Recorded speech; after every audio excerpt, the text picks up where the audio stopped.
Buddhists have very interesting philosophy on parenting.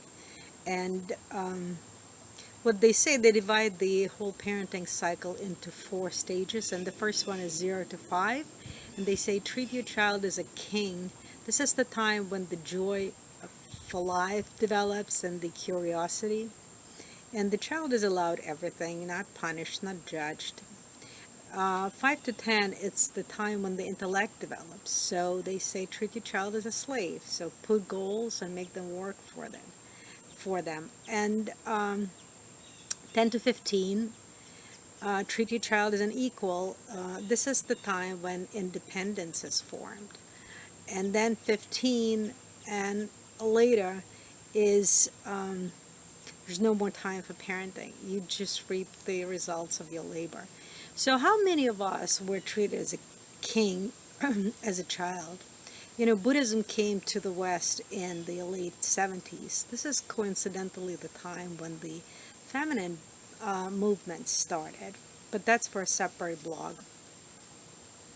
But most of us were not raised that way, and in different spiritual traditions,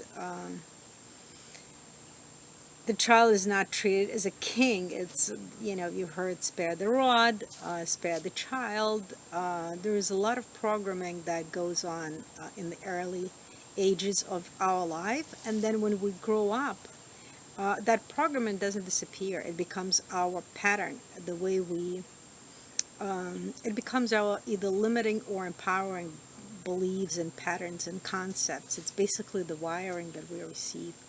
And you know, we struggle, we carry that child. The child, the 0 to 5, doesn't go anywhere, it stays with you forever.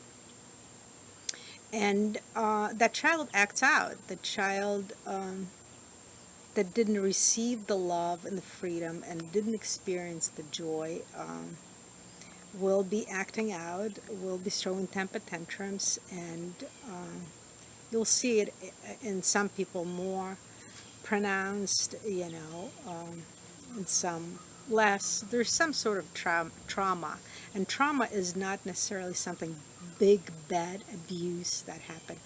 But if you think about the child, everything for the first time.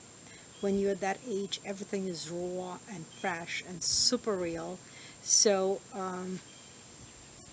it gets recorded in your subconscious, and it carries a very strong charge.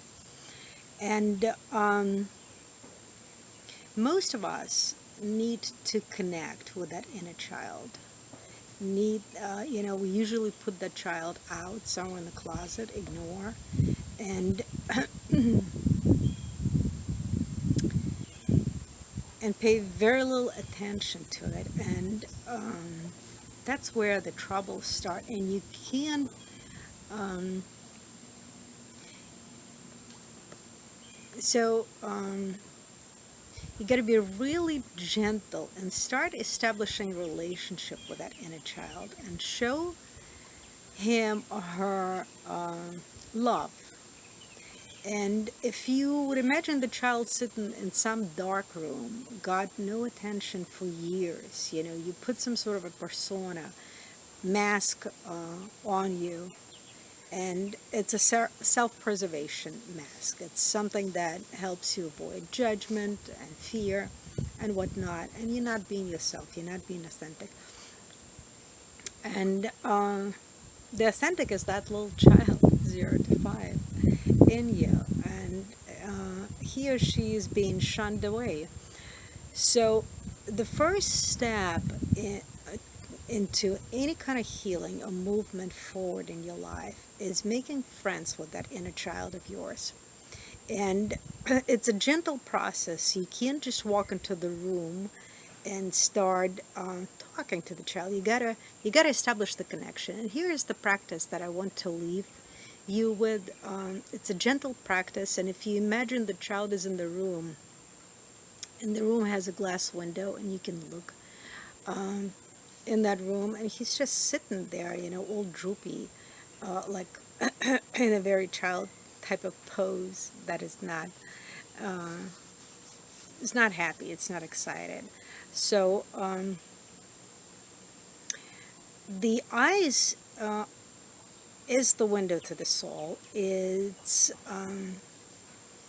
when you walk into the mirror. So this is the practice. Go to the mirror in the bathroom, whenever you brush teeth, wherever you have. Look intently into your eyes. Just stare at yourself. Connect a little bit.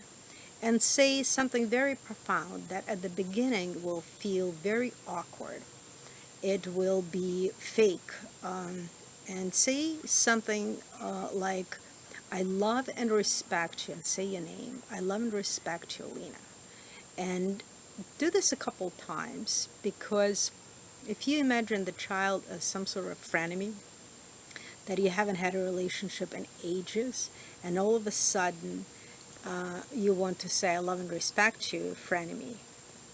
This is going to feel very awkward, very weird, and you will have emotions. Something will start moving in you. You'll be choking.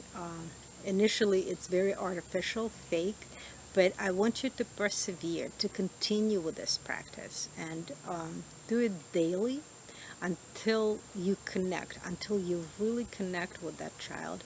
And then you'll probably feel some sadness, maybe crying. Something will wake up inside of you.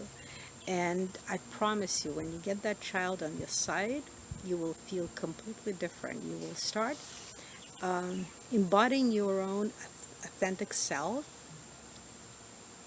that is locked inside of you.